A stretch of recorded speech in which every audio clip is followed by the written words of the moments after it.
Alors, quand on parle de monde virtuel, on parle de jeux en ligne multijoueurs dans lesquels l'avatar est envisagé comme une émanation virtuelle de son utilisateur. Il existe différents types de mondes virtuels et ce qui nous intéresse pour les fins de cette discussion aujourd'hui, ce sont les mondes virtuels qu'on appelle sans script, des mondes virtuels de type ouvert dans lequel le contenu du jeu repose essentiellement sur l'environnement et les objets virtuels qui sont créés par les utilisateurs via leurs avatars. La question de la titularité des droits est légitime à se poser dans ce type de monde virtuel, puisque le joueur a la possibilité de créer ses propres objets ou de personnaliser des objets existants au sein du monde virtuel. Et l'interrogation réside dans le fait de savoir si le joueur dispose des droits sur les œuvres qu'il a créées au sein de ce monde virtuel. Doit-on le qualifier d'auteur? Ou l'objet virtuel ainsi créé fait-il partie de l'œuvre dans laquelle il évolue et appartient-il finalement au développeur du monde virtuel? Bien que les termes du contrat de licence d'utilisateur final attribuent au développeur le droit d'auteur sur tout le contenu du monde virtuel, incluant les objets virtuels, il y a eu une affaire, l'affaire Midway aux USA, dont je vais vous dire quelques mots. La Cour ici devait finalement se pencher sur la question de savoir si finalement ce n'était pas le joueur lui-même qui, par son action de jouer, créait la séquence d'images et réalisait ainsi une œuvre à chaque période de jeu. La Cour a décidé que, en l'espèce, dans vraiment ce cas spécifique, l'effort créatif du joueur, par le seul fait de jouer, c'est-à-dire par son action de jouer à partir de son contrôleur, était insuffisant pour créer une œuvre lors de chaque période de jeu, puisque le jeu lui donnait un choix limité dans le nombre de séquences. Alors on prend cette affaire et puis on la place à contrario dans les jeux sans script. L'objet virtuel est le produit de l'exercice du talent et du jugement de l'utilisateur qui l'a créé. Ce dernier pourra prouver qu'il est l'auteur d'une œuvre originale protégeable par le droit d'auteur. Mais là encore, cela ne veut pas dire qu'il sera titulaire de ses droits d'auteur sur son œuvre, car il se verra confronté aux dispositions des contrats de licence d'utilisateur final. Donc, le juge devra analyser finalement au cas par cas, tout d'abord la validité de ces clauses, avant de déterminer le véritable titulaire des droits d'auteur sur les objets virtuels, ou même s'il s'agit d'une œuvre de collaboration, comme tu as parlé tout à l'heure.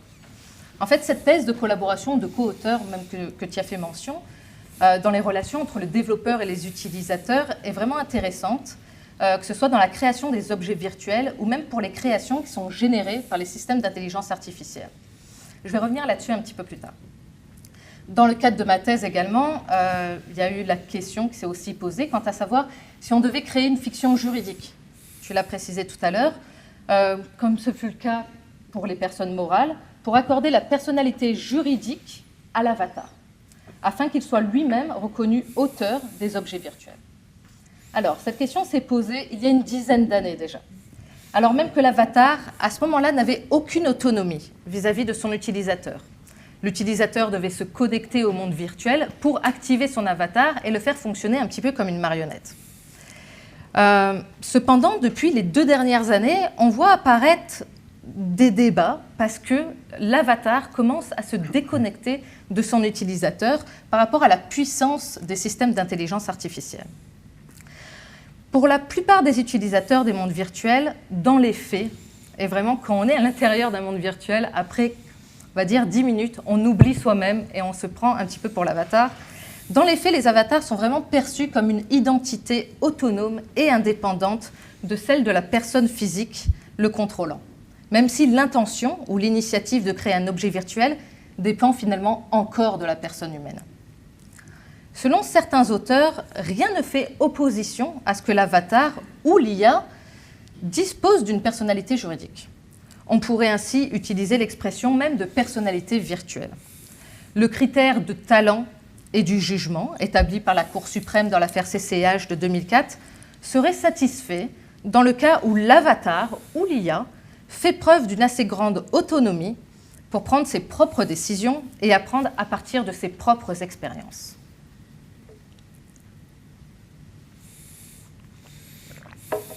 Alors, toutefois, en l'état actuel, la loi sur le droit d'auteur du Canada et la jurisprudence CCH de 2004 admettent directement et même indirectement que seule une personne humaine peut se voir reconnaître le statut d'auteur d'une œuvre originale. C'est aussi ce qu'a rappelé la jurisprudence américaine récemment dans l'affaire Naruto, que vous avez dû entendre parler, en 2016, entourant un égoportrait pris par un singe. Il a été décidé que le singe ne peut recevoir le statut d'auteur, car le droit d'auteur se rapporte aux personnes humaines. Donc, dans l'état actuel du droit, la piste la plus plausible n'est pas d'accorder des droits à l'avatar ou à l'IA, car elle n'est pas une personne humaine. Le contraire supposerait une refonte de la loi sur le droit d'auteur dans ses termes, mais également dans son esprit. Pour pouvoir déterminer le titulaire de ces droits, statuer sur le droit moral d'un robot ou d'un avatar, et aussi de fixer une nouvelle durée des droits ainsi accordés. Ainsi, pour déterminer qui est l'auteur et le titulaire des droits d'auteur d'un objet virtuel ou d'une œuvre générée par un IA, on devrait plutôt tourner notre attention sur les intervenants qui ont créé ou activé la machine dans l'intention que cette dernière génère une œuvre. Le développeur ici, ou l'utilisateur, ou même les deux dans le cadre d'une collaboration. Évidemment, ici, on fait abstraction des liens contractuels ou des relations d'emploi entre ces intervenants, puisque ces derniers peuvent également apporter des éléments de réponse.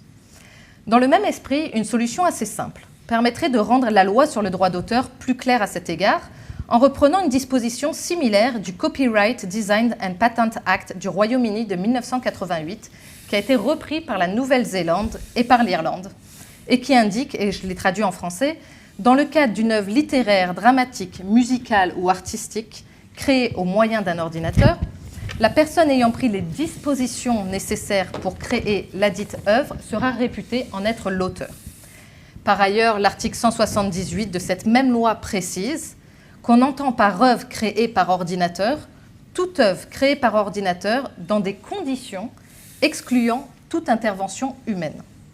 Cette disposition a pour but de créer finalement une exception à l'exigence de paternité humaine de l'œuvre, en reconnaissant la somme de travail investie dans la conception d'un programme capable de donner naissance à une œuvre, même si l'étincelle créatrice provient de la machine elle-même. Donc, l'auteur serait soit le développeur du système d'intelligence artificielle ou le fabricant du robot, ou l'utilisateur, dépendamment de son apport dans la création, ou même les deux. Et puis ceci sera déterminé au cas par cas. Cette solution, parmi d'autres, est pour ma part une bonne solution. Elle a été mise également de l'avant par le texte récent de Georges Azaria dans les cahiers de la propriété intellectuelle et dans le rapport de l'OMPI, Organisation mondiale de la propriété intellectuelle, qui se prononçait en octobre 2017 sur la question de l'IA et des droits d'auteur. Alors, je vous remercie. Cool.